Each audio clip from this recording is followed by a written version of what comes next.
आज हम चर्चा करने जा रहे हैं अंधविश्वास के इस अग्नि युद्ध की। आखिर ये क्या है? पारंपरिक हिंगोट के दौरान जब इस तरह की ये तस्वीरें सामने आती है और एक गांव में इस तरह का युद्ध होता है, ये युद्ध से कम नहीं है। अब आपको बता दें, कलंगी और तुर्रा के बीच मुकाबला होता है, यानी कि दो अलग अलग टोलियां हैं। एक टोली का नाम है कलंगी, दूसरे टोली का नाम है तुर्रा। हिंगोट हिंगोरिया नाम के पेड़ पर पैदा होने वाला एक फल होता है। इसे दिवाली से एक महीने पहले लोग जंगल से तोड़कर लाते हैं। नींबू के आकार का यह फल नारियल के समान ही कठोर और भीतर से खोखला होता है। और इस फल को ऊपर से साफ कर भीतर से उसका गूदा निकालने के बाद इसके सूखने के लिए धूप में छोड़ दिया जाता है और इसमें एक और बड़ा छेद कर उसे बारूद से भरकर पीली मिट्टी से इसका मुंह बंद कर देते हैं। तो दिवाली से तकरीबन एक महीने पहले लोग जंगल से इसे तोड़कर लाते हैं। नींबू के ही आकार का यह फल होता है, नारियल के समान कठोर होता है, भीतर से खोखला होता है। इसकी बाकायदा सफाई होती है, इसका गूदा निकाल लेते हैं और उसके बाद सूखने के लिए इसे धूप में रख देते हैं ताकि ये सूख जाए।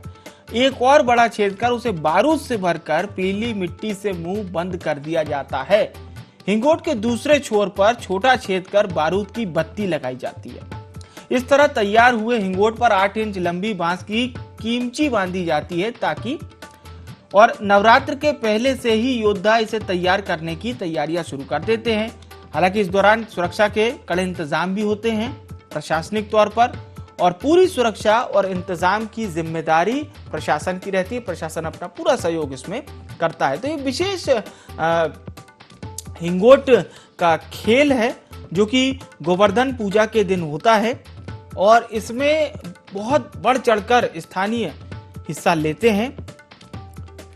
तो सुरक्षा की दृष्टि से भी तमाम इसमें तैयारियां रखी जाती हैं ताकि किसी भी तरह की कोई यदि अप्रिय स्थिति घटित होती है तो पूरी तरह से राहत बचाव के कार्य भी हों।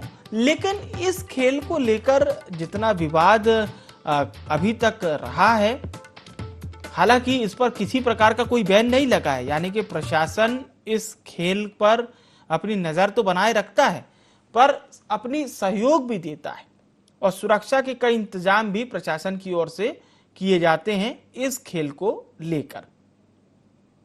और इस खेल में कई बार घायल होने जैसी भी सूचनाएं सामने आई है कि लोग बाग घायल भी हुए हैं। लेकिन लोगों का कहना है कि लगातार परंपरा चली आ रही है, इसलिए वे इस खेल को नहीं छोड़ सकते हैं। तो तस्वीरों में आप देख सकते हैं पूरी बैरिकेडिंग की जाती है बाकायदा इस जगह की जहां पर यह खेल होता है और इसके बाद ही इसकी पूरी तैयारियां होती है। भारत पाटिल इंदौर से हमारे साथ जुड़ चुके हैं। जी भारत, हमारे दर्शकों को हिंगोट के बारे में एक जानकारी जरूर दीजिए कि आखिर इस खेल की शुरुआत कब से हुई और इतनी ज्यादा ये जो परंपरागत ये जो खेल है, और स्थानीयों का कहना है कि चाहे कुछ भी हो जाए वो हिंगोट खेलना तो नहीं छोड़ेंगे। देखिए, अगर हम बात करें तो हिंगोट पर्व को लेकर के तो ये साफ देखिए स्पष्ट जवाब तो किसी के पास नहीं है कि आखिर ये हिंगोट पर्व क्यों खेला जाता है, क्या है। क्योंकि सदियों से चली आ रही परंपरा है और एक के बाद एक पीढ़ी दर पीढ़ी जिस तरह युवा जवान होते हैं तब उन्हें हिंगोट 15 से 16 साल की उम्र से ही ये हिंगोट खेलना शुरू कर देते हैं। परंपरागत ये खेल है, लेकिन अगर पुराणों की मान्यताओं की बात कर ले तो क्योंकि ये जो हिंगोट है ये गोरिल्ला, इसे युद्ध कहा जाता है। गोरिल्ला पैटर्न में जो है जब मुगलों का 1700 ईस्वी सदी में जब मुगल हमला करते थे तो उस समय मराठा साम्राज्य या फिर अन्य जितने भी उनके गोरिल्ला जो लड़ाकू योद्धा थे वो जो है इस टेक्निक का उपयोग करते थे और युद्ध को जीतते थे। तो ये साफ है कि इसे गोरिल्ला टेक्निक भी कहा जाता है। हिंगोट की अगर बात करें क्योंकि इसकी तैयारी जो है वो नवरात्रे पर्व से ही शुरू हो जाती है और नवरात्रे में जो है हिंगोट को कार्य शुरू होता है। जंगल में पाया जाने वाला एक पौधा है और इस पौधे पर सबसे पहले जो है बारूद लगाया जाता है, फिर एक बात की किमची बांधी जाती है और उसके साथ ये हिंगोट बना करके और इसकी परंपरा जो है वो शुरू की जाती है। तो ये परंपरा जो है वो कई सदियों से शुरू की मतलब चलती आ रही है।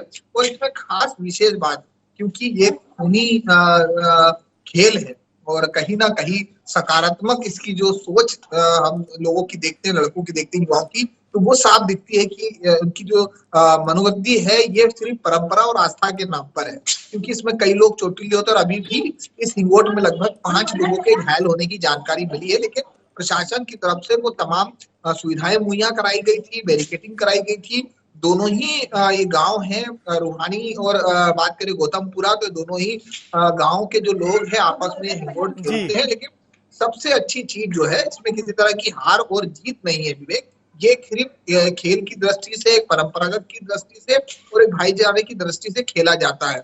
इसमें सबसे महत्वपूर्ण अगर हम बात करें तो जिस तरह से जो तैयारी रहती है उतना ही जोश भी यहाँ के युवाओं में रहता है।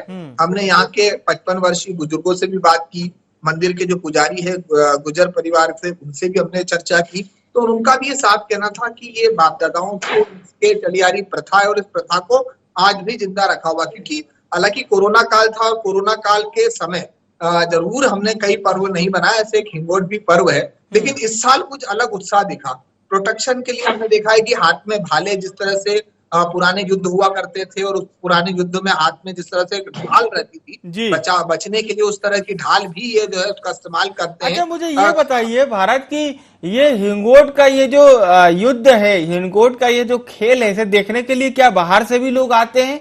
उनमें भी कौतूहल का विषय बना रहता है क्या इसे लेकर?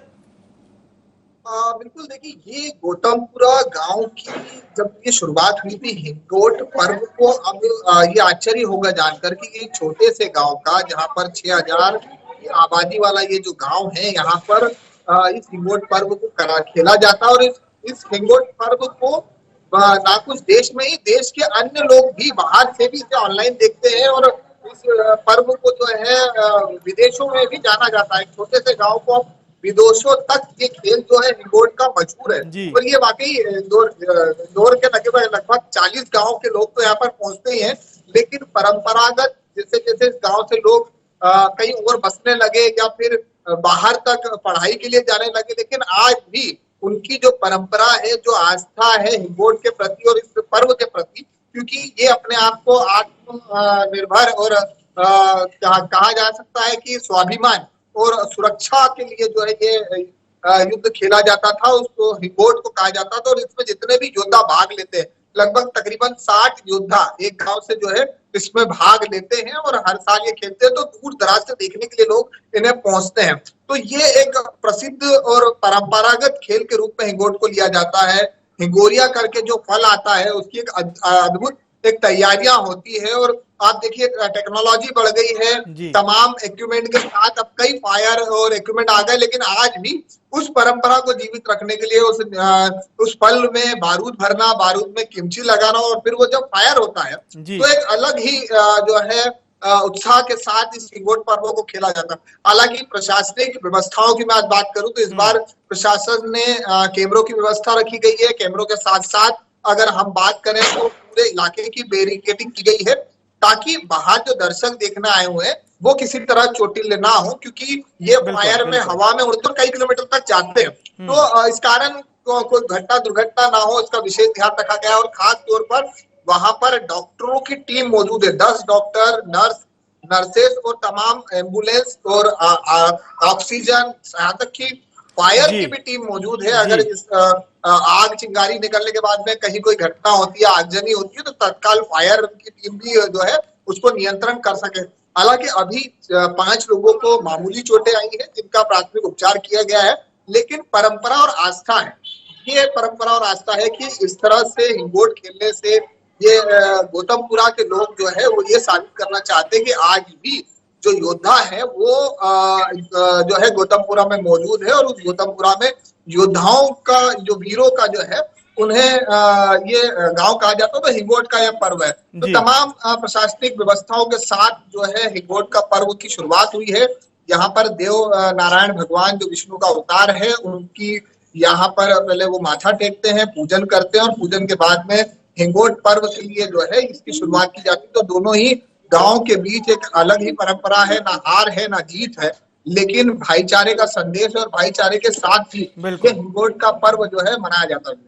बिल्कुल बिल्कुल।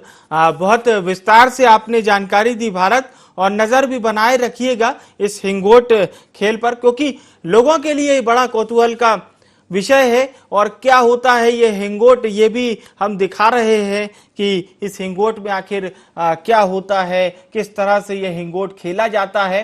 भारत, इससे जुड़ी क्या और भी कोई कहानियां हैं जो आप हमारे दर्शकों को बताना चाहेंगे, क्योंकि बहुत सहज नहीं है ये हिंगोट का खेल, क्योंकि लोग इसको भले ये मान सकते हैं कि हाँ ठीक है, गोवर्धन पूजा के दिन दो गांव के लोग आपस में जुटते हैं एक मैदान में हिंगोट को लेकर।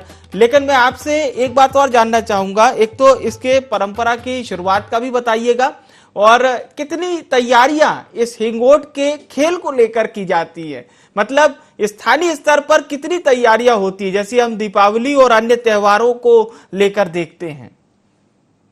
देखिए विवेक, कहते हैं ना कि एमपी अजब है और गजब है, तो इसी का एक परिणाम है अजब और गजब का कि हर जिले में हर गांव की एक अलग प्रथा है। हमने सुबह बुरहानपुर की तस्वीरें देखी, बड़वानी की तस्वीरें देखी, कुछ बेलों के नीचे लेट करके, और ये आस्था के रूप में माना जाता है कि अगर वो बेल उनके ऊपर से गुजरते हैं तो उनके सारे दुख दूर जो है वो खत्म हो जाते हैं, घुटनों का दर्द खत्म हो जाता है, पीढ़ी दर्द और सुख समृद्धि आती। तो एमपी अजब है गजब है में ये गौतमपुरा भी इसी प्रकार से है, जिसकी तैयारियां मैंने जैसे कहा कि एक महीने पहले नवरात्रि की शुरुआत में होती है। ये क्योंकि जो फल है उस फल को तोड़ करके लेकर के आना, और फिर उसमें से सारी बीज निकालने के बाद में उसमें बारूद भरना, बारूद भरने के बाद में उसको बंद करना, और फिर छोटी छोटी किमचियां जो क्योंकि वो इसलिए लगाई जाती है ताकि वो इधर उधर ना जाए और निशाना सटीक बैठे, तो वो लगाना एक अद्भुत है। और जिसने भी इसका निर्माण किया होगा या जिसकी भी ये सोच होगी, लेकिन आज उसे हिंगोट के रूप में लिया जाता है, क्योंकि हिंगोरिया जो एक फल के नाम इसका दिया गया है। और इसकी क्योंकि जैसा कि मैंने कहा कि कई सदियों से, कई परंपराओं से चलता आ रहा है, कई पीढ़ियां इसको जो है इस हिंगोट पर्व को खेलती आई है। और ये सिर्फ परंपराओं से चलता आ रहा है और परंपरा आज भी काबिज है। बहुत बहुत धन्यवाद आपका तमाम जानकारी हमारे दर्शकों तक पहुंचाने के लिए। तो ये विस्तार से जानकारी आप तक हमने पहुंचाई, और इसीलिए हमने पूछने की भी कोशिश की है कि क्या ये अंधविश्वास का अग्नि युद्ध है। लेकिन जब आप स्थानीयों से पूछते हैं तो वो कहते हैं कि परंपरा ही सब कुछ है, परंपरा ही सर्वोपरि है, और उनकी मान्यता है कि इस खेल में कोई भी अप्रिय स्थिति जब होती है तो उसे दूर भी कर लिया जाता है, ये उनका मानना है। यानी मान्यता सब पर भारी है।